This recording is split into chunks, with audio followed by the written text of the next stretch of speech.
reality is that rugby is a big physical sport. It's become a professional sport. And I think that inevitably, where there are a limited number of contracts available, there's a greater temptation for people to try something to make sure they get a contract. When you say there's temptation, is this people doing it quietly themselves, or are perhaps some people being encouraged by team managers and others? Well, I think encouraged is probably the wrong word, but if you're a young player at the age of, say, 17, and you're told that your body mass isn't quite enough to be a professional player and that you need to work harder in the gym or do something like that, there's a greater temptation to take something to actually help you achieve that. I mean, one of the aspects about pumping weights is that it takes time. And if you take anabolic steroids or supplements, then you can shortcut that time. What is the advantage as a rugby player of having more weight, more muscle? Well, the physical advantages are obviously there. That if you're a bigger lad, you're harder to stop.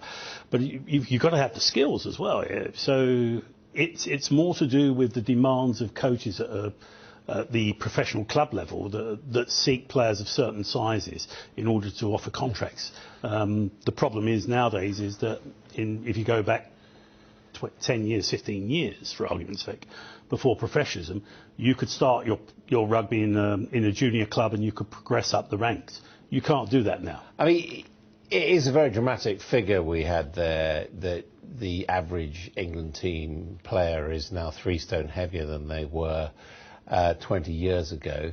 Could that have been done naturally? Well, I think the reality is it's the different shape of different players. So for argument's sake, I would imagine that most of the forwards are not that much bigger. There will be some of them that are slightly bigger, obviously, but if the main changes in the backs, and that's come as an evolution from players like Jonah Lomu coming into the game, where suddenly where you normally had a winger who would weigh 11 or 12 stone, you've suddenly now got a winger who weighs 17, 18 stone. So what is it, different types of people who have been selected? It's just a different type of player. Where that player would originally have been a back row player, he is now being seen as a centre or perhaps a winger or anywhere else in the back. Because, I mean, if I can put it like this, 20 years ago, rugby players looked like normal blokes. I mean, not a sporting bloke. And now they look a bit like a different breed with these great trunk-like limbs. Yeah, I agree that some of them do look rather odd, but there was a dramatic change in the way that players trained.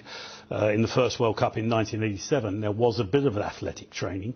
By the time we got to 1991, the second World Cup, there was a complete programme. And the tragedy of all this is it's very bad for the players, isn't it? It is, particularly for the younger players. But the problem is that the academy structure is such that players are bought into the academy structure at the age of about 15. Now, the problem is you don't know how big a 15-year-old is going to be in 3 years' time. And so you could be training a guy for 2 years, he may not put on weight. And my younger son is a prop forward like me, but he takes off my wife. So instead of being a fat so-and-so like me, he actually weighs about 14 stone. Yeah. So he would never make it as a prop forward in professional game. And do you think the RFU is taking this seriously enough? I think they are. I think the RFU are aware of the situation. The biggest problem they have is that they can't test enough people. The expense of drug testing is such that it can only be done on a limited scale. And realistically, you're going to be lucky or unlucky if you're caught.